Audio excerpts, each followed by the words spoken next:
नमस्कार दोस्तों, आपका स्वागत है आपके अपने YouTube चैनल जज स्टडी सेंटर में। दोस्तों, आज लेक्चर सेकंड है और फर्स्ट लेक्चर में हमने आपको नंबर्स के बारे में बताया था। नंबर्स के बारे में सारी चीज़ें मैंने बताया, real number, imaginary number, real number के जितने क्लासिफाइड हुए हैं जैसे natural number, prime number, odd number, even number, perfect number, सारे नंबर्स हो चुके हैं। और उसमें दोस्तों मैंने इंटीजर एंड डेसिमल भी पढ़ा दिया था और लास्ट में मैंने ये भी बोला था कि अब मेरा फ्रैक्शन बचा है, इसको मैंने नेक्स्ट वीडियो में पढ़ाना है। तो दोस्तों मैं आपको अब इस लेक्चर में, सेकंड लेक्चर में मैं आपको पहले फ्रैक्शन पढ़ाऊंगा। और दोस्तों जितना मैंने फर्स्ट लेक्चर में पढ़ा है उस पे मैंने, और जो आज पढ़ूंगा इस पे, दोनों को मिला के मैंने आपके लिए 40 से 50 क्वेश्चन एक सीट में बनाया हूं। तो दोस्तों मैं एक एक क्वेश्चन को आपको पढ़ाऊंगा, समझाऊंगा, और स्टार्टिंग से क्वेश्चन है और स्टार्टिंग से एक लेवल तक गए हैं। तो एक एक क्वेश्चन को समझाऊंगा, पढ़ाऊंगा, और उसके बाद जो लास्ट वीडियो रहेगी क्वेश्चन की, उस वीडियो में डिस्क्रिप्शन बॉक्स में आपको सीट भी मिल जाएगी। वो आप अपने घर पे बैठ के आसानी से कर सकते हैं। और उसमें अगर आपको कोई प्रॉब्लम होगी तो वीडियो बना है, आप उसमें वीडियो में देख भी सकते हैं। और फिर भी अगर कोई प्रॉब्लम होगी तो आप कमेंट बॉक्स में कमेंट भी कर सकते हैं, मैं आपकी उसकी रिप्लाई दूंगा। ठीक है दोस्तों, तो अब हम शुरू करते हैं दोस्तों फ्रैक्शन।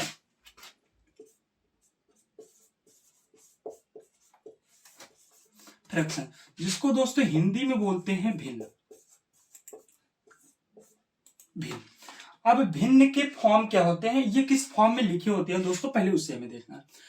देखिए दोस्तों, भिन्न जो होता है वो पी बटे क्यू फॉर्म में लिखे होते हैं, पी बटे क्यू फॉर्म में होते हैं। बट दोस्तों Q is not equal zero, Q zero के बराबर नहीं होता। कहने का मतलब डिनोमिनेटर कभी जीरो नहीं होता, अगर जीरो हो गया तो वो फ्रैक्शन नहीं होगा। एंड पी एंड क्यू दोनों बिलोंग करें इंटीजर में। इंटीजर में कहने का मतलब ये है दोस्तों, वो p बटा क्यू फॉर्म में लिखा होना चाहिए और q जो है वो जीरो के बराबर ना हो। और p और q दोनों, ये जो न्यूमरेटर है और डिनोमिनेटर है, ये दोनों इंटीजर में बिलोंग करने चाहिए। मैंने दोनों पूर्णांक संख्या होनी चाहिए। इंटीजर मैंने आपको पहले पढ़ा दिया लेक्चर में। ठीक है दोस्तों, अब ये दोस्तों p एंड q ये होता है हमारा न्यूमरेटर, जिसको दोस्तों हिंदी में बोलते हैं अंश। और ये है दोस्तों डिनोमिनेटर, जिसको दोस्तों हिंदी में बोलते हैं हर। ठीक है दोस्तों, ये हमारे भिन्न। भिन्न हमारी यहीं से स्टार्ट होती है। ये फ्रैक्शन होंगे दोस्तों, पी बाई क्यू फॉर्म में होंगे, Q not equal zero, P and Q दोनों पूर्णांक में होंगे, और ये अंश होता है और ये हर होता है, numerator and denominator. Okay now दोस्तों, फ्रैक्शन में, फ्रैक्शन भी 2 3 4 प्रकार के होते हैं। उनको हम एक एक फ्रैक्शन को आपको समझाते हैं विद एग्जांपल। देखिए दोस्तों, एक तो होता है दोस्तों प्रॉपर फ्रैक्शन।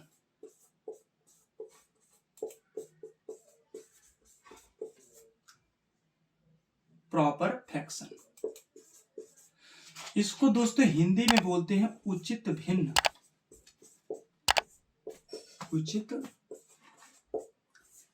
उचित भिन्न, इसको उचित भिन्न बोलते हैं दोस्तों, प्रॉपर फ्रैक्शन। प्रॉपर फ्रैक्शन क्या होता है, इसके डेफिनेशन को समझिए। आप डेफिनेशन को इन शॉर्ट ये बोल सकते हैं दोस्तों कि जिस भिन्न की वैल्यू, जिस फ्रैक्शन की वैल्यू 1 से कम होती है वो हमारे प्रॉपर फ्रैक्शन होते हैं। सिंपल, जिस फ्रैक्शन की वैल्यू 1 से कम होती है वो हमारे प्रॉपर फ्रैक्शन होते हैं। या हम इसको ऐसे बोलें कि जिस भिन्न का न्यूमरेटर डिनोमिनेटर से छोटा होता है वह भिन्न प्रॉपर फ्रैक्शन होती है। जिस भिन्न का अंश छोटा होता है, हर बड़ा होता है, वह भिन्न उचित भिन्न होती है। तो ये दोस्तों वह भिन्न जिसके अंश अंश छोटा होता है, हर क्या होता है, बड़ा होता है। तो इसका मतलब numerator greater than denominator, sorry numerator less than denominator. ठीक है दोस्तों, ये मतलब अंश हमारा छोटा होगा और हर हमारा बड़ा होगा, तो हमारी सारी भिन्न कौन सी होंगी, उचित भिन्न होगी। जैसे दोस्तों कौन कौन से हैं, अब इसको हम ऐसे भी लिख देते हैं, अंश छोटा होगा और हर क्या होगा दोस्तों, बड़ा होगा। जैसे दोस्तों 5 बटा 7, 3 बटे 8, 7 बटे 9, 4 बटे 5, 735 बटे 400, सॉरी 800 76। ये हमारे सारे दोस्तों क्या है, प्रॉपर फ्रैक्शन है। देखिए इसमें ये अंश छोटा है, हर बड़ा है, अंश छोटा है, हर बड़ा है, अंश छोटा है, हर बड़ा है, अंश छोटा है, हर बड़ा है। इसमें भी अंश छोटा है, हर बड़ा है। सब में न्यूमरेटर बड़े हैं और डिनोमिनेटर छोटे हैं। ऐसे फ्रैक्शन को हम बोलेंगे प्रॉपर फ्रैक्शन। ओके दोस्तों, अब हम पढ़ते हैं दूसरा फ्रैक्शन जिसको बोलते हैं improper fraction. Improper fraction. Okay दोस्तों, इसको हिंदी में बोलते हैं अनुचित भिन्न। अनुचित भिन्न सेम इनका उल्टा होता है। मैंने बोला था प्रॉपर फ्रैक्शन में जिस भिन्न की वैल्यू, जिस फ्रैक्शन की वैल्यू 1 से कम होती है वो हमारे प्रॉपर फ्रैक्शन होते हैं, वो हमारे उचित भिन्न होते हैं। और इसका उल्टा ये होता है, जिस भिन्न की वैल्यू, जिस फ्रैक्शन की वैल्यू 1 से ग्रेटर होती है, 1 से बड़ी होती है, वो भिन्न हमारे इम्प्रॉपर फ्रैक्शन होते हैं। देखिए दोस्तों, इसमें फिर इसका उल्टा हो जाएगा दोस्तों, न्यूमरेटर बड़ा हो जाएगा और डिनोमिनेटर क्या हो जाएगा, छोटा हो जाएगा। इसको हम बोल देंगे अंश क्या हो जाएगा दोस्तों, हमारा बड़ा हो जाएगा और हर क्या हो जाएगा दोस्तों, छोटा हो जाएगा। ठीक है दोस्तों, जैसे देखिए दोस्तों 9/7, 11/9, 13/11, 745/366, ये सारे हमारे दोस्तों क्या हो गए, अनुचित भिन्न हो गए, इम्प्रॉपर फ्रैक्शन हो गए। देखिए दोस्तों, इसमें अंश बड़ा है, हर छोटा, अंश बड़ा है, हर छोटा, अंश बड़ा, हर छोटा, अंश बड़ा, हर छोटा। सारे में न्यूमरेटर दोस्तों क्या है, बड़े हैं और डिनोमिनेटर क्या है दोस्तों, छोटा है। इसलिए यहीं से बना numerator greater than denominator. Okay, समझ में आ गया दोस्तों। अब तीसरा फ्रैक्शन क्या है दोस्तों, उसको पढ़ते हैं। चलिए दोस्तों, अब तीसरा देखते हैं दोस्तों। तीसरा है मिक्स्ड फ्रैक्शन। मिक्स्ड, जिसको दोस्तों बोलते हैं मिश्रित भिन्न या मिश्र भिन्न। मिश्रित भिन्न,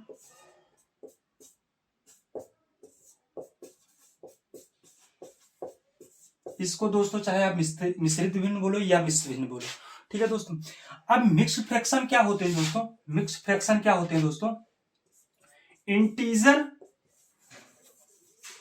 प्लस प्रॉपर फ्रैक्शन।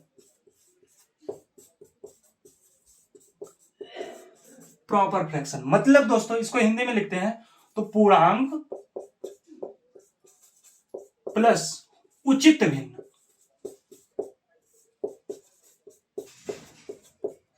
प्रॉपर पूर्णांक प्लस उचित भिन्न। ठीक है दोस्तों, मिक्स्ड फ्रैक्शन का मतलब ये होता है कि किसी उचित भिन्न के साथ में, किसी प्रॉपर फ्रैक्शन के साथ में एक इंटीजर लगा हो तो हमारे दोनों मिलकर क्या हो जाते हैं दोस्तों, वो हमारे दोनों में इसके मिक्स्ड फ्रैक्शन हो जाते हैं। दोनों मिल गए तो मिक्स्ड फ्रैक्शन हो गया।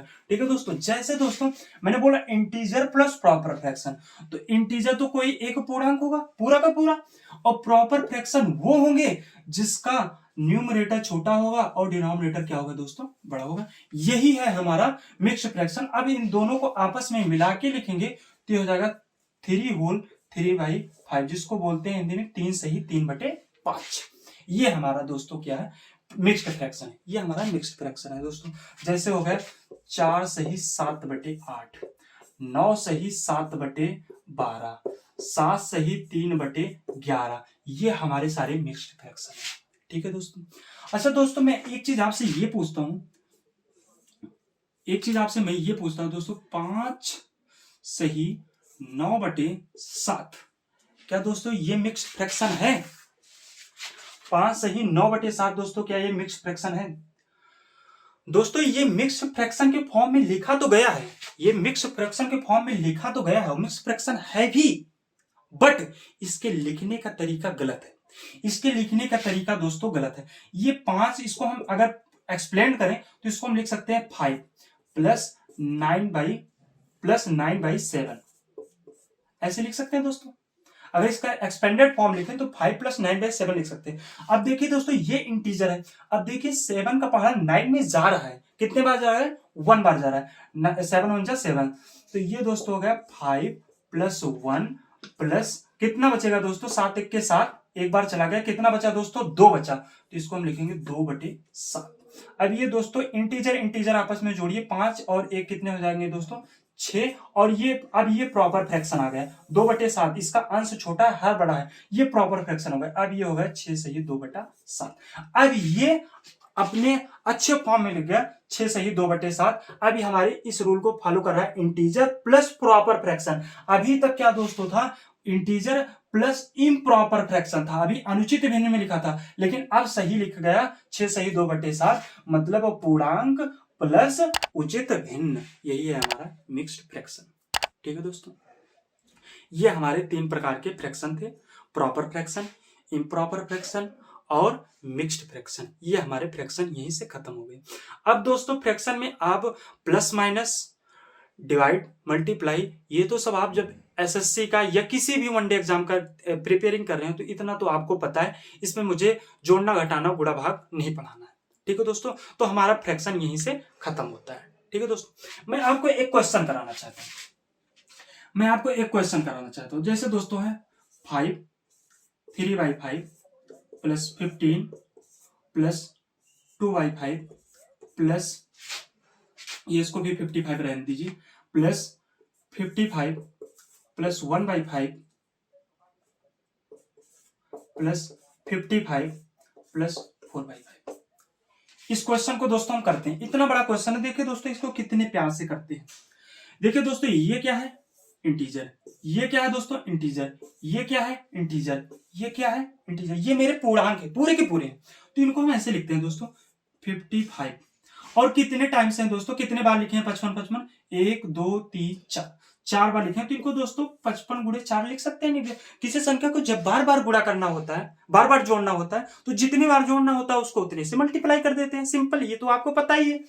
अब दोस्तों जो हमारे अब ये सारे क्या है, proper fraction, proper fraction, proper fraction, proper fraction. अब इनको एक साथ जोड़िए, 3/5, 2/5, 1/5 और दोस्तों क्या हो गया 4/5। ठीक है दोस्तों, समझ में आ रहा है दोस्तों। अब देखिए दोस्तों ये हो गया 55 को जब हम 4 से मल्टीप्लाई करेंगे दोस्तों तो कितना आ जाएगा, 220 आ जाएगा। ठीक है दोस्तों, अब ये देखिए दोस्तों यहां पे एक चीज ध्यान दीजिए, ये क्या यहां पे जो ये प्लस यहां पे मल्टीप्लाई है, क्या यहां पे मल्टीप्लाई का साइन लगा है? अगर आप यहां पे मल्टीप्लाई का साइन लगा देंगे तो क्वेश्चन गलत हो जाएगा। ये यहां पे प्लस का साइन है, क्योंकि ये इंटीजर इंटीजर इंटीजर इंटीजर आपस में जुड़ रहे हैं, और इंटीजर और प्लस प्रॉपर फ्रैक्शन को जोड़ के मिक्स फ्रैक्शन बनता है। तो यहां पे हमारा ये मल्टीप्लाई का साइन नहीं, यहां पे हमारा प्लस का साइन, प्लस 220। अब ये 3 2 5 और 1 6 और 1 4, 6 4 10, और 10 को जब हम 5 से भाग करेंगे दोस्तों तो कितना निकल के आएगा, 2। तो ये हमारा 2 यहां लिख दिए। अब ये हो गया हमारा 222। इतने बड़े क्वेश्चन को हम इतने आसानी तरीके से सॉल्व कर लिए। तो हमें इसमें जोड़ना घटाना गुणा भाग कुछ आपको बताना नहीं है, इसको आप जानते हैं।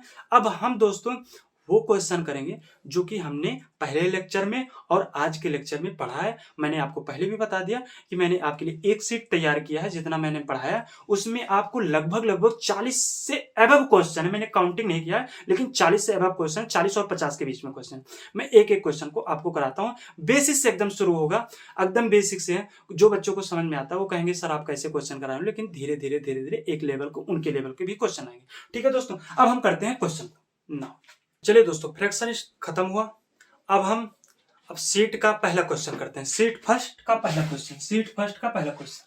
दोस्तों क्वेश्चन है, निम्नलिखित में से कौन सी सहआभाज्य संख्या है? बहुत मैंने बोला था बहुत बेसिक क्वेश्चन से स्टार्ट करूंगा।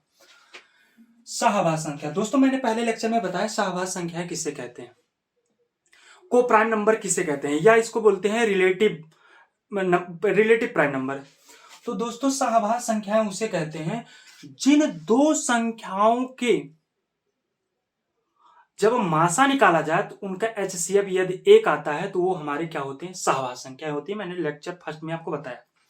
तो देखिए दोस्तों क्या 15 और 12 का जब आप एचसीएफ निकालेंगे, मासा निकालेंगे, तो क्या दोस्तों 1 आएगा, इसका मासा दोस्तों कितना आ जाएगा, 3 आ जाएगा।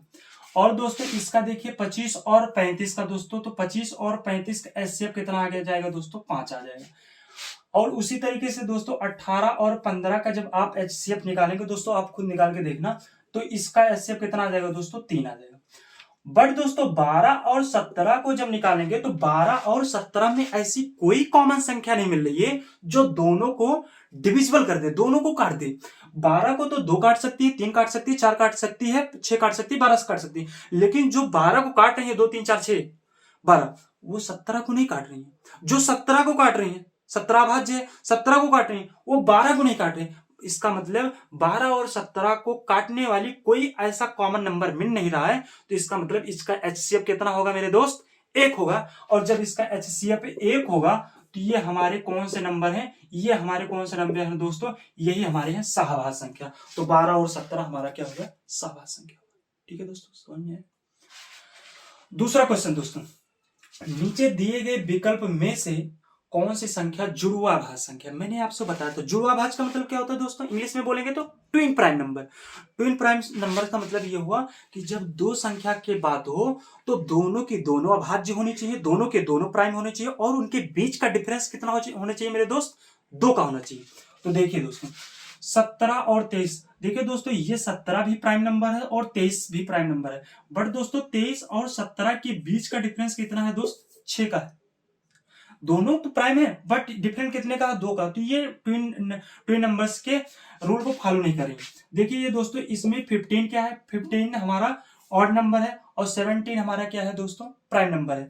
ये दोनों का बीच का डिफरेंस तो 2 है, लेकिन ये दोनों प्राइम नंबर नहीं है, इसलिए हमारा ये नहीं होगा। ठीक है दोस्तों, अब 71 और 73, देखिए 71 और 73, 71 भी दोस्तों प्राइम नंबर है और 73 भी प्राइम नंबर है। इन दोनों का फैक्टर सिर्फ 2 ही होगा, या तो ये 1 से कटेंगी या तो ये स्वयं से कटेंगी। 71 या तो 1 से कटेगा या तो 71 से कटेगा। ठीक है दोस्तों, उसी प्रकार 73 भी प्राइम नंबर है, या तो ये 1 से कटेगा और या तो ये 73 से कटेगा।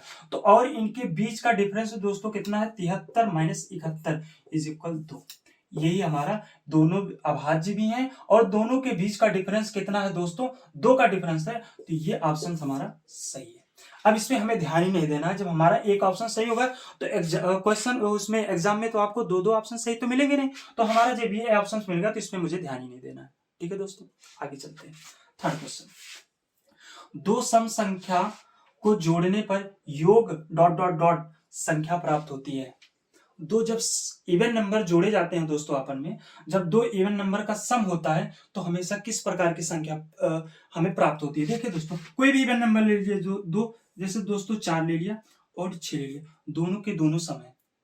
दोस्तों मैंने ले लिया 6 ले लिया और 8 ले लिया, ये दोनों संख्या ले लिया।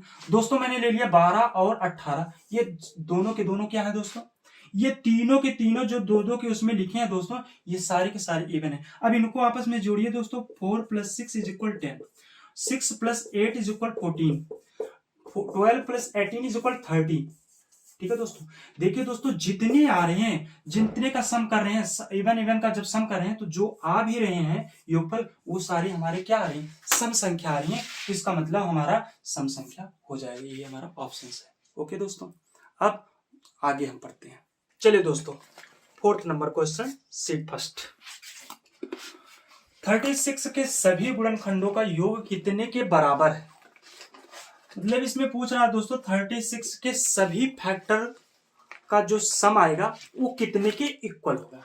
ठीक है दोस्तों, अब फैक्टर क्या होता है, फैक्टर जैसे दोस्तों 36 का फैक्टर करना है तो 36 में हमें यह देखना है कि 36 को कौन कौन से टेबल संख्या को डिविजिबल कर देते हैं, कौन कौन सी संख्या, कौन कौन से पहाड़े ऐसे हैं जो 36 को पूर्णतः विभाजित कर देते हैं। ठीक है दोस्तों, अब हम देखते हैं 36 का, यहां से हम फैक्टर निकाल लेते हैं। यहां से हम फैक्टर निकालते हैं 36 का, कौन कौन सी संख्या 36 को कैंसिल आउट करती है। 1 काट देगी दोस्तों, 2 से भी डिविजिबल हो जाएगा, 3 से भी हो जाएगा, 4 से, 6 से, 9 से, 12 से, 18 से एंड 36 से। इतनी संख्याएं 36 को डिविजिबल कर देंगी। डिविजिबल कर देंगे कि मतलब रिमाइंडर उसमें क्या आएगा मेरे दोस्त, 0 आएगा। जिस संख्या में रिमाइंडर 0 आता है समझ लीजिए वह संख्या उस संख्या से डिविजिबल हो गई। अगर 0 के अदर कुछ आता है तो समझ लीजिए डिविजिबल नहीं हुई। समझ में आ रहा है ना। अब इसको हमें योग करना है, जोड़ना है। तो इसमें इसको प्लस करिए दोस्तों, 36 और 18 54, 54 में 12 जोड़ोगे 66, 66 9 75, 75 में 6 जोड़ोगे दोस्तों कितना आ जाएगा 81, 4 85, 3 88, 2 90 और 1 91। इनका सबका सम कितना आ गया दोस्तों 91 आ गया। क्या देखिए दोस्तों इसमें ऑप्शंस में से कहीं 91 मिल रहा है दोस्तों, फर्स्ट ही ऑप्शन से 91 हमारा आंसर। ठीक है दोस्तों, आप सोच रहे होंगे दोस्तों थर्ड फोर्थ स्टैंडर्ड को क्वेश्चन लेकर आए हो सर, इसमें ये एसएससी सीजीएल में थोड़ी पूछे जाएंगे। बट दोस्तों एसएससी सीजीएल एक लेवल है, तो थर्ड फोर्थ से ही स्टार्ट हुआ होगा कहीं ना कहीं मैथ्स है ना, तो हमें इस बेसिक से चलना है। अभी मैं आपके लेवल का भी क्वेश्चन लाता हूँ, टेंशन मत लियो, आपके लिए भी क्वेश्चन में लेकर आए हूँ 2-3 क्वेश्चन को और झेलिए। वह कौन सी संख्या है जो अभाज्य होने के बावजूद भी समय, याद करिए मैंने फर्स्ट लेक्चर में आपको बताया था जब प्राइम नंबर पढ़ा रहा था, तो मैंने एक संख्या ये बताया था कि दो एक ऐसी संख्या है जो अभाज्य भी है और सम भी है, जो कि सम भी है और अभाज्य भी है। तो यहां से मैंने डायरेक्ट एक क्वेश्चन आपके लेकर आया आपकी जानकारी के लिए, वो है समझ में आया नहीं है दोस्तों। अब आगे आता है 3/5, 2/9, 1/2, 3 से 3/4 में कौन सी भिन्न अशांत पुनरावृत्ति दशमलव है। ठीक है दोस्तों, 3/5, 2/9, 1/2, 3 होल 3/4 में कौन सा भिन्न रिकरिंग डेसिमल है। रिकरिंग डेसिमल मतलब अशांत पुनरावृत्ति, मैंने आपको इसको फर्स्ट लेक्चर में पढ़ा दिया। अब मैं आपको थोड़ी सी डेफिनेशन भी बताता हूं। अशांत पुनरावृत्ति उसे कहते हैं जब हम किसी भिन्न को डेसिमल फॉर्म में चेंज करें तो वो एक पैटर्न को बार बार रिपीट करें, उसको हम बोलते हैं अशांत पुनरावृत्ति। ठीक है दोस्तों, ये हमने आपको फर्स्ट लेक्चर में बताया। तो जैसे 1/2 को जब आप दोस्तों करेंगे फ्रैक्शन में डेसिमल में, तो 1/2 का आधा क्या होता है दोस्तों, 1 का आधा 1/2 का आधा कितना होता है दोस्तों 0.5। इसको तो आपको पता है, 2 का पहाड़ा 1 में जाएगा 0 बार और उसके बाद डेसिमल लगाएगा 2 5 10। ओके, अब दोस्तों 3/5 है, 3/5 है दोस्तों, इसको जब हम डेसिमल में चेंज करेंगे तो 0.6 हो जाएगा दोस्तों। 3 से ही 3/4 है, 3 से ही 3/4, तो 3 तो ऐसे इंटीजर है तो इसको 3 को ऐसे उतार लीजिए। अब 3/4 को हम भाग करेंगे तो देखिए दोस्तों 4 का पहाड़ा 3 में कितने बार जाएगा 0 बार जाएगा, तो हम दशमलव लगाएंगे और ये 7 और ये 5, ये हमारा शांत दशमलव है।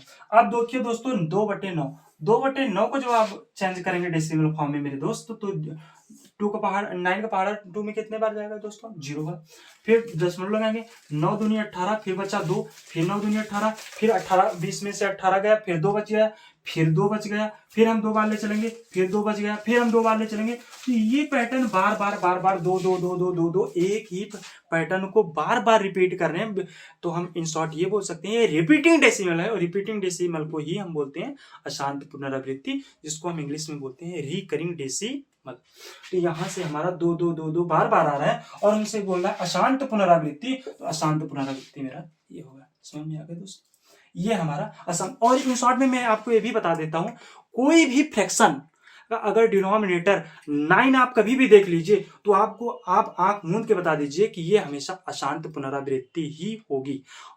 ठीक है दोस्तों, यहां से एक आप ये भी इन शॉर्ट में समझिए कि किसी भी फ्रैक्शन का ये डिनोमिनेटर हर हमेशा 9 है तो हमेशा वो अशांत पुनरावृत्ति होगी। समझ में आया दोस्तों। आगे 1/3, 1 से 2/9, 4/9, 7/8 में कौन सी भिन्न शांत है।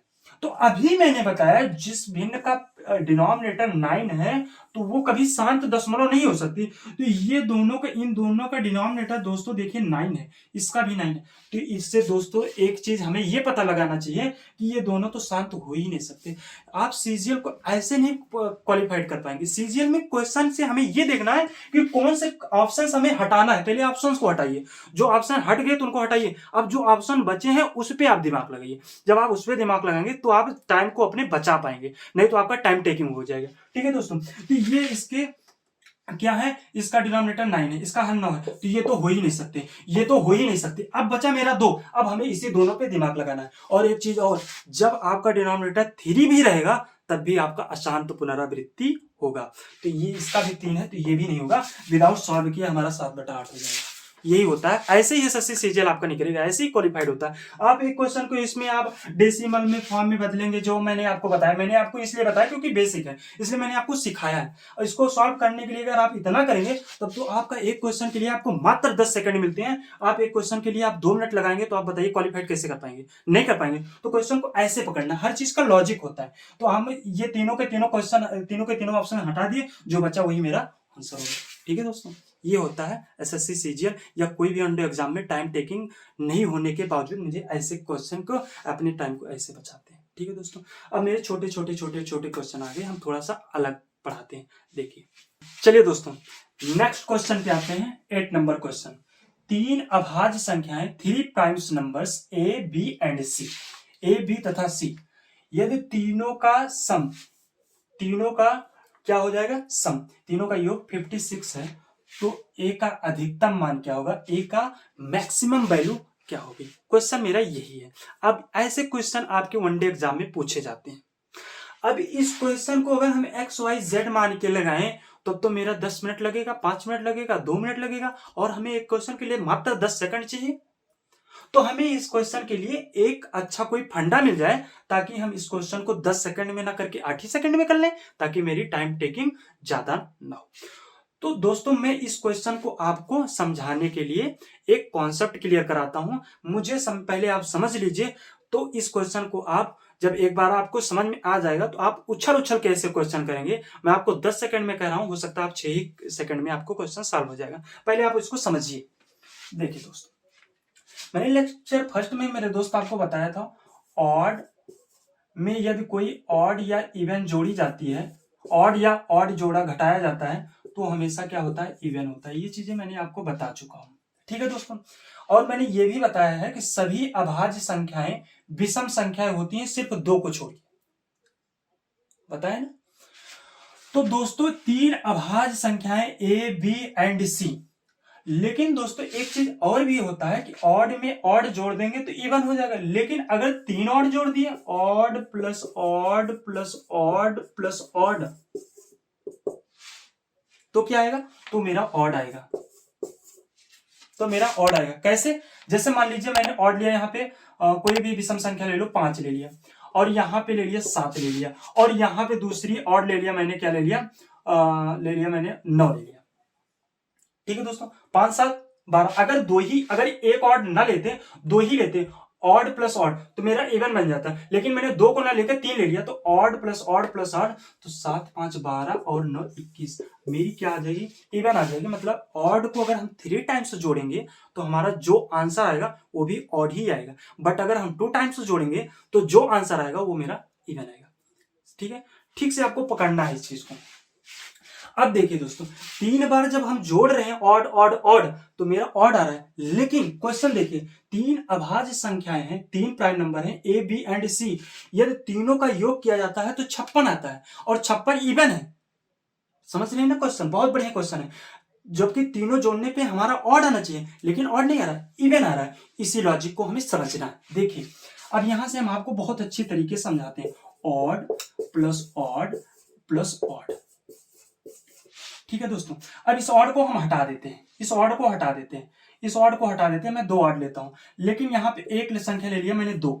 2 एक ऐसी संख्या है जो सिर्फ प्राइम होती है, ऑड नहीं होती है। ठीक है, अब यहां से 2 ले लिया, 2 भी अभाज्य है, क्योंकि तीनों अभाज्य संख्या है तो 2 भी अभाज्य है, अभाज्य है। तो अब देखिए दोस्तों, अगर यहाँ पे 2 अभाज्य है तो 2 से बड़ी अभाज्य क्या हो जाएगी? 2 से बड़ी और दूसरी अभाज्य संख्या कौन होती है? 3 होती है। तो हम यहाँ 3 ले लेते हैं। ध्यान से देखना इसको, 2 और 3 5 हो गया, ये भी अभाज्य ये भी अभाज्य, 2 3 5 हो गया। अब हमें तीसरी संख्या पता करनी है, और ये दोनों हमारी क्या है? मिनिमम है। ये हमारी मिनिमम है और ये हमारा मैक्सिमम चाहिए, मैक्सिमम चाहिए। तो हम यहां से क्या ले लेंगे दोस्तों? ये हमारा, अगर यहाँ 2 3 5 हो गया तो हमें 56 बनाना है, तो इसका मतलब यहाँ पे क्या होना चाहिए? 51, 51 3 54 2 56। लेकिन तीनों की तीनों अभाज्य हैं, तो 2 भी अभाज्य है, 3 भी अभाज्य, लेकिन 51 अभाज्य नहीं है। 51 तो आपका विषम संख्या है, ऑड नंबर हो गया, तो हमें अभाज्य चाहिए। तो हमारा क्वेश्चन गलत हो गया, तो हमारा क्वेश्चन गलत हो गया। तो हम यहाँ पे दो तो कांस्टेंट रख लीजिए आप, तो 2 को 3 यहाँ नहीं लेंगे। फिर हम यहाँ से 3 से बड़ा कोई देखो तो यहाँ हम ले लेंगे 5। अब देखिए, ये भी अभाज्य है ये भी अभाज्य है, तो 5 2 7, और दूसरा ले लेंगे, दूसरा ले ले, अगर दूसरा 5 2 7 तो कितना जोड़ दें तो 56 हो जाए, तो हम ले लेंगे 49। अब देखिए 5 2 7 और 49 मिलके कितना होगा 56। अभी भी देखिए ये दोनों अभाज्य हैं और ये 49 फिर भी विषम है। ठीक है, फिर क्वेश्चन फंस गया।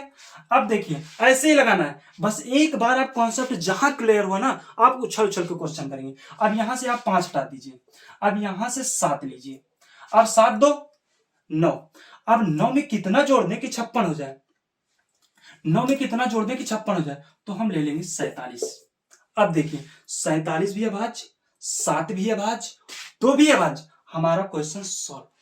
ठीक है, सिर्फ हमें क्वेश्चन आपको समझाने में इतने देर लग रहे हैं, मात्र 6 से 7 सेकंड का क्वेश्चन है ये। आप इस चीज को समझिए, मैं आपके लिए दूसरा क्वेश्चन भी ले आया हूं ताकि आपको समझ में, एक क्वेश्चन से नहीं समझ में आया, दूसरे क्वेश्चन जब आप इस चीज को समझ पाएंगे ना तो उछल उछल के करेंगे इस क्वेश्चन को, इसको ऐसे ही सॉल्व करना है। ठीक है दोस्तों, ये हमारी ए की वैल्यू हो गई, ये हमारी बी हो गई एंड ये हमारी सी हो गई, और ए की मैक्सिमम वैल्यू पूछ रहा था, तो ए मैक्स इज इक्वल कितना आ गया मेरे दोस्त 47। यही हमारा क्या हो जाएगा, कहां 47, ये आंसर। ठीक है, हम इस पे आपको दूसरा भी क्वेश्चन करा के दिखाएंगे, 2-3 क्वेश्चन आपके लिए लेकर आए हैं, क्योंकि मुझे पता हो सकता है एक में आपका क्लियर ना हो, तो मैं 2 क्वेश्चन लेकर आया हूं। आप देखिए उसको भी समझाता हूं। चलिए आगे देखते हैं सर, ये 9 नंबर क्वेश्चन है। कह रहा है 3 अभाज्य संख्याओं का योगफल 36 है, तो तीनों में सबसे बड़ी संख्या कौन सी है। ठीक है, वही क्वेश्चन है। देखिए 3 अभाज्य संख्याएं a plus B plus C is equal 36, यही तो है मेरे दोस्त, यही तो कह सकते हैं। मान लिया पहली संख्या a है, दूसरी b है, तीसरी c है, और तीनों का सम कितना है 36 है। ओके ना, अब तीनों अभाज्य हैं, तीनों की तीनों अभाज्य है। मैंने मान लिया c क्या है दोस्तों 2 है, इसी 2 से स्टार्ट करना है मैं क्वेश्चन, हमेशा ये चीजें ध्यान में रखना। क्यों 2 मान लिया, क्योंकि 2 हमारी अभाज्य संख्या, सबसे छोटी अभाज्य संख्या, और हमें सबसे बड़ी पता करनी है। तो दोस्तों ये 2 हो गया। अब इसमें बी में इससे 2 से बड़ी अभाज्य संख्या क्या होती है दोस्त, 3 होती है। 2 3 5, ये भी अभाज्य है, ये भी अभाज्य है, तो 2 3 5, और 5 है, और 5 में क्या जोड़ दें कि 36 हो जाए, तो हम बोल देंगे दोस्त कि हम ये है 31, ये 31 3 34 और 2 36, हमारा आंसर हो गया 31। ठीक है, समझ में आया दोस्तों। मैंने जो आपको पहले बताया odd plus odd is equal even, odd plus odd is equal odd, ये चीजों को मुझे पहले ध्यान में रखना है। तो 2 हमारा ये भी प्राइम नंबर है, बी भी हमारा प्राइम नंबर है, सी भी मेरा प्राइम नंबर है, और मुझसे मैक्सिमम वैल्यू पूछ रही, सबसे बड़ी संख्या पूछ रही, तो सबसे बड़ी संख्या क्या हो जाएगी 3, तो 31 हो जाएगी। समझ में आ गया दोस्तों, इस तरीके को क्वेश्चन हमें इसी तरीके से करना है। ठीक है, अब हम दूसरा क्वेश्चन करते हैं। चलिए दोस्तों नेक्स्ट क्वेश्चन, यदि एक्स वाई तथा Z, if X Y and Z are prime numbers, अभाज्य संख्याएं, and X plus Y plus Z is equal 66, then X की मैक्सिमम वैल्यू आपको बतानी है। Okay no, X Y Z तीनों अभाज्य संख्या है, और जब उन्हीं तीनों अभाज्य संख्या X plus Y plus Z को जोड़ा जाता है तो 66 होता है, तो एक्स की अधिकतम मान बताना है। देखिए दोस्तों, ये हो गया x plus Y plus Z is equal 66। ठीक है, किसका मैक्सिमम वैल्यू बतानी है, z की, तो हम इसको तो मान लेंगे कि ये क्या है दोस्त 2 है। ठीक है, 2 अभाज्य है। अब यहां से 2 से बड़ी कौन सी अभाज्य संख्या होती है, 3 होती है, तो हम यहां लिख लिए 3, 2 और 3 मिलके कितने हो गए दोस्त 5, और अब 5 में हम कितना जोड़ दें कि 66 हो जाए, तो हम कहेंगे 5 में सर हम अगर 61 जोड़ दें तो ये 66 के इक्वल हो जाएगा, तो 61 3 64 और 2 66 बराबर तो हो गए। अब क्या देखिए तीनों अभाज्य हैं, हाँ जी सर बिल्कुल अभाज्य हैं, 61 3 और 2 तीनों की तीनों अभाज्य संख्याएं हैं, और इन तीनों को जब हम सम करेंगे तो 66 के बराबर भी आ जाएगा। ठीक है दोस्तों। अच्छा दोस्तों, अगर आपके दिमाग में ये भी उठता होगा कि सर आपने ये क्वेश्चन को अगर इस तरीके से लगाते कि x plus Y plus Z is equal 66, ठीक है दोस्त, अब सर मैंने यहां पे 2 मान लिया, अब 2 से आप बोलते हैं कि 2 से बड़ी कोई अभाज्य संख्या बताओ, 2 से बड़ी अभाज्य संख्या कौन सी है? तो मैंने मान लिया 3। हम सर 3 नहीं लेंगे, 2 से बड़ी अभाज्य संख्या 5 भी तो होती है। बिल्कुल होती है जी, ले लो 5, ले लो 5 ले लिया। अब 5 2 7, 7 में क्या जोड़ दें मेरे दोस्त की 66 हो जाए? तो आप बोलेंगे 66 में से सर 7 घटा दीजिए, कितना आ जाएगा? 59। तो हम यहाँ पे 59 लिख दिए, 59 लिख दिए। अब ये देखिए तीनों के तीनों क्या है हमारे? अभाज्य संख्या है। 59 5 2, तीनों की तीनों अभाज्य संख्या है और तीनों हमारे नियम को फॉलो कर रहे हैं, हमारे रूल को फॉलो कर रहे हैं कि यदि एक्स वाई तथा जेड अभाज्य संख्याएं, तो सर अभाज्य संख्याएं हैं। एक्स वाई जेड का योग कितना है? 66 है। सर 66 भी हो रहा है, 59 5 64 और 2 66 भी हो रहा है। तो एक्स का मैक्सिमम वैल्यू बताइए। सर एक्स की मैक्सिमम वैल्यू यहां से हो जाएगी, एक्स की मैक्सिमम वैल्यू सर दोस्तों यहां से हो जाएगी 59 हो जाएगी। सर हो गया क्वेश्चन। 59 भी तो ऑप्शन में दिया गया है, 59 भी तो ऑप्शन में दिया गया है। लेकिन दोस्त अब आप 3 से लगाएंगे, यहां 2 है यहां 3 रखेंगे तो ये 61 आ रहा है, और यहां 5 रखेंगे तो वहां यहां 59 है। तो मुझे अधिकतम बतानी है। तो क्या बताओ दोस्त, 61 बड़ा है या 59 बड़ा है? 61 अधिकतम है या 59 है? आ तो जाएगा, आ तो जाएगा, लेकिन उससे भी बड़ी संख्या हमें मिल रही है, 61 मिल रही है। तो 61, तो इसलिए हम यहाँ पे 59 ना लेकर हम सर यहाँ पे 61 का बताएंगे, क्योंकि मुझसे मैक्सिमम वैल्यू पूछ रहा है, एक्स का अधिकतम मान पूछ रहा है, तो ये हो जाएगा। ठीक है सर दोस्तों, ये क्वेश्चन ऐसे ही करने हैं, आप इसको देखना। उसके बाद मैं सीट आपको जो लास्ट वीडियो रहेगी उसमें डाल दूंगा, आप उसको घर पे भी बैठ के कर सकते हैं। ठीक है, अगर दोस्तों आपको समझ में आता है तो वीडियो को लाइक कमेंट शेयर और सब्सक्राइब भी करिए और अपने दोस्तों में फैला भी दीजिए दोस्तों। ठीक है दोस्तों, देखिए दोस्तों मैंने आपको एक पैटर्न वाइज भी पढ़ाया है, एकदम बेसिक से स्टार्ट किया और मैंने बेसिक से ही क्वेश्चन आपके लिए लेकर आया है। और मैं एक क्वेश्चन को 2 बार इसलिए समझा रहा हूं कि मेरे भाइयों को कोई दिक्कत ना हो, और उसके लिए मैंने आपके लिए सीट बनाया, खुद से मैंने क्वेश्चन सोच सोच के लगा लिख लिख के आपके लिए लेकर आया।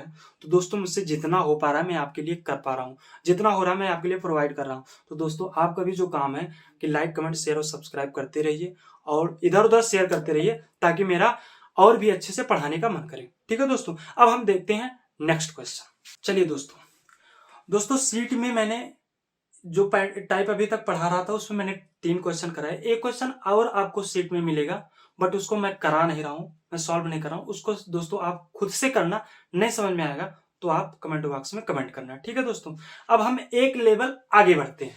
देखिए कह रहा है 3 अभाज्य संख्याओं का योग फल 142 है। 3 prime numbers are sum of 142, लेकिन बट दूसरी संख्या पहली संख्या से 18 कम है, तो तीनों संख्याओं में सबसे बड़ी संख्या क्या है?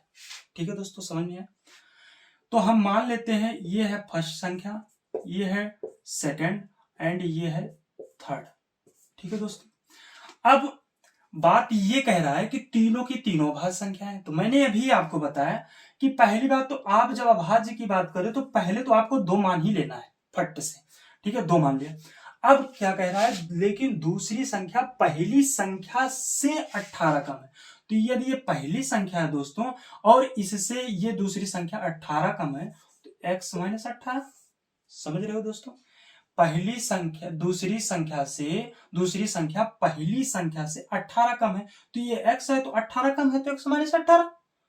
ठीक है दोस्तों, और इन सभी को जब जोड़ा जाता है, इन तीनों को जब जोड़ा जाता है तो किसके बराबर आता है दोस्तों? 142 के बराबर आता है। समझ में आ रहा है मेरे दोस्त? समझ में आ रहा है? x plus x minus 18 plus 2 is equal 142। समझ में आया दोस्तों? देखिए कभी भी 3 अभाज्य संख्याओं को जोड़ने पर एक सम संख्या नहीं प्राप्त होगी। ठीक है दोस्त, इस चीज को मैंने पहले ही बताया। कभी भी 3 अभाज्य संख्या को जब आपस में आप जोड़ेंगे तो कभी भी आपको एक सम संख्या नहीं मिलेगी। लेकिन क्वेश्चन में सारा उल्टा कर दिया है कि 3 अभाज्य संख्याओं को जोड़ने पर 142 होता है, जबकि 142 अभाज्य नहीं है, ये तो सम है। तो सम है तो इस क्वेश्चन को हम इस तरीके से सॉल्व करेंगे। तो हम पहले इसको 2 मान लिया, पहली संख्या को हमने इसको मान लिया कि ये 2 है। अब ये जब इससे ये 18 कम है तो मैंने 18 मान लिया, इसको x मान लिया।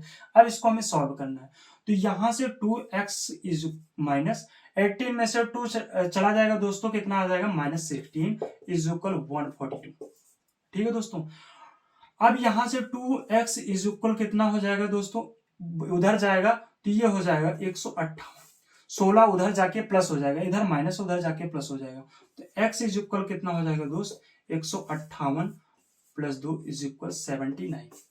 x की वैल्यू कितनी आ गई दोस्तों, 79 आ गई। अब इसमें कह रहे सबसे बड़ी संख्या देखो, तो x की वैल्यू कितनी आ गई दोस्त, 79 आ गई। और दूसरी संख्या की, इसका मतलब ये पहली संख्या है, दूसरी संख्या कितनी हो जाएगी, 79 माइनस 18, 79 माइनस 18 हो जाएगी दोस्तों। ठीक है, तो 79 में से 18 जब घटाएंगे तो दूसरी संख्या 61 हो जाएगी, और तीसरी संख्या हमने पहले से ही मान लिया है 2 है। तो हमारी तीनों संख्याएं निकल के आई, 79 आ गया, 61 आ गया और 2 आ गया। इन तीनों संख्याओं को जब हम आपस में जोड़ेंगे तो क्या 142 के इक्वल होता है, देख लीजिए जोड़ के, ये 142 के इक्वल आएगा। ठीक है दोस्तों, अब देखिए इसमें से कह रहा है सबसे बड़ी संख्या, तो इसमें से सबसे बड़ी संख्या क्या है मेरी, 79, ये आपका आंसर होगा। इसको मुझे समझाने में आपको देर लग रही है, बट आपको लगाने में देर नहीं लगेगा। ठीक है दोस्तों, क्वेश्चन सॉल्व हुआ। अब इस पे हम दूसरा क्वेश्चन करते हैं। चलिए दोस्तों, नेक्स्ट क्वेश्चन है, 3 अभाज्य संख्याओं का योगफल 92, 3 prime numbers are sums is 9 to 2 और सम 9 to 2। इफ यदि पहली संख्या 47 है तो दूसरी संख्या पहली संख्या तथा दूसरी संख्या पहली संख्या से 4 कम है, तो तीसरी संख्या पहली संख्या से कितनी कम है। ठीक है, तो हम ये मान लेते हैं ये फर्स्ट नंबर है, ये सेकंड है एंड ये थर्ड है, और तीनों के तीनों क्या है, प्राइम नंबर है, अभाज्य संख्या है। ठीक है, मैंने बोला था आपको इसको 2 मान लेना है, थर्ड वाली संख्या को। अब आगे हम क्वेश्चन पढ़ते हैं। ये पहली संख्या 47 है और ये संख्या ये क्या है, पहली संख्या दोस्तों कितनी है, 47, तथा दूसरी संख्या पहली संख्या से 4 कम है, दूसरी संख्या पहली संख्या से 4 कम है, तो 4 कम है तो कितना हो गया दोस्त, 43। तो मेरे तीनों संख्या निकल गए। क्वेश्चन में कुछ भी नहीं है, ऐसे ही क्वेश्चन आते हैं, ऐसे ही क्वेश्चन आते हैं। क्वेश्चन सिर्फ बड़े देखने में लगते हैं आपको, बाकी क्वेश्चन में है नहीं कुछ। जब आप क्वेश्चन पढ़ना सीख जाएंगे तो क्वेश्चन ऐसे ही लगेंगे। अब आगे मेरी तीनों की तीनों संख्या निकल आई, तो तीसरी संख्या पहली संख्या से कितनी कम है, तीसरी संख्या पहली संख्या से, तीसरी संख्या ये पहली संख्या है, और तीसरी संख्या पहली संख्या से कितनी कम है दोस्तों, 45 कम है कि नहीं कम है, हो गया आंसर। ठीक है दोस्तों, ऐसे ही क्वेश्चन आते हैं, है ना बढ़िया क्वेश्चन दोस्त। आगे चलते हैं। चलिए दोस्तों, नेक्स्ट क्वेश्चन देखते हैं। नेक्स्ट क्वेश्चन मेरा 13 है, 13 है या 14, कुछ भी, 13 14 कोई क्वेश्चन है दोस्तों। देखिए, 3 अभाज्य संख्याओं का योगफल 122 है यदि पहली संख्या तथा दूसरी संख्या में 2 का अंतर है। यदि दूसरी संख्या 59 है तो पहली और तीसरी संख्या का गुणनफल क्या होगा। मैंने माना कि पहली दूसरी एंड तीसरी यही संख्याएं हैं मेरी। अब इसको मैंने मान लिया कि ये 2 है, ये अभाज्य संख्या है। ठीक है दोस्तों, आगे कहता है यदि पहली संख्या तथा दूसरी संख्या में 2 का अंतर है, ये तो दूसरी संख्या 59 है, ये 59 दे रखा है मुझे, ये गिवन है। ठीक है, ये मैंने माना कि ये तीसरी संख्या है और वो 2 है और 2 अभाज्य है, तो इसको हमने मान लिया, और ये 59 है मुझे दिया गया। आगे बोलता है पहली संख्या तथा दूसरी संख्या में 2 का अंतर है, तो अगर ये 59 है, अगर 59 इसको मैं 57 कर देता हूं दोस्तों, तो दोनों का अंतर कितना है दोस्त, 2 का अंतर तो है, लेकिन ये अभाज्य नहीं है, जबकि तीनों अभाज्य बोल रहा है, तो ये मेरा यहां से गलत हो जाएगा। ये तो मेरी विषम संख्या, अभाज्य तो है नहीं, तो ये मेरा ये संख्या नहीं हो सकती। अभाज्य संख्या वही होगी जिसके 2 फैक्टर होंगे, तो यहां से इसको हम कह देते हैं 61। अब देखिए दोनों का डिफरेंस कितना है मेरे दोस्त, 2 का डिफरेंस है, ये 61 है, ये भी अभाज्य है, ये भी 59, ये भी अभाज्य है, 2 अभाज्य है ही। और इन तीनों का योगफल कितना है दोस्त, 122 है। देखिए XYZ मानना खत्म, सीधा सिंपल क्वेश्चन पे आते हैं, डायरेक्ट हम क्वेश्चन पकड़ते हैं, XYZ नहीं मानना है। ठीक है दोस्तों, अब देखिए इनका सम भी 2 आता है। अब आगे कहता है पहली और तीसरी का गुणनफल क्या होगा, ये है पहली और ये है तीसरी, इन दोनों का गुणनफल क्या होगा दोस्तों, 61 × 2 = 122, गुणा करने पे कितना आ जाएगा, 122 आ जाएगा, ऑप्शन नंबर फर्स्ट। ओके, ठीक है, आगे चलते हैं। चलिए दोस्तों, उसी टाइप पे नेक्स्ट क्वेश्चन कह रहा है यदि 3 अभाज्य संख्याओं में पहली संख्या 73 है। ठीक है, पहली बात तो हम लिखते हैं 3 अभाज्य संख्याएं मेरी हो गई फर्स्ट, सेकंड एंड थर्ड। तीनों अभाज्य संख्या। उसमें कहता है पहली संख्या क्या है मेरे दोस्त, 73। ओके, आगे कहता है यदि पहली संख्या दूसरी संख्या से 2 अधिक है, पहली संख्या दूसरी संख्या से 2 अधिक है, तो ये अधिक है इससे, कितनी अधिक है, 2। तो 73 में से 2 अधिक है, तो 73 में से 2 हटा दीजिए, तो वो संख्या क्या हो जाएगी, 71। इसका मतलब ये इससे 2 बड़ी है। आगे कहता है तथा तीनों संख्याओं का योग 146 है, तो तीसरी संख्या क्या हो जाएगी दोस्तों, तीसरी संख्या मैंने आपको पहले भी बताया है, वो संख्या क्या हो जाएगी, 2। तो अब इन दो तीनों का जब हम सम करेंगे तो कितने के बराबर होना चाहिए दोस्तों, 146। देखिए तीनों अगर आप जोड़ेंगे तो 73, 71, 144 प्लस 2 इज इक्वल 146। ओके, ठीक है।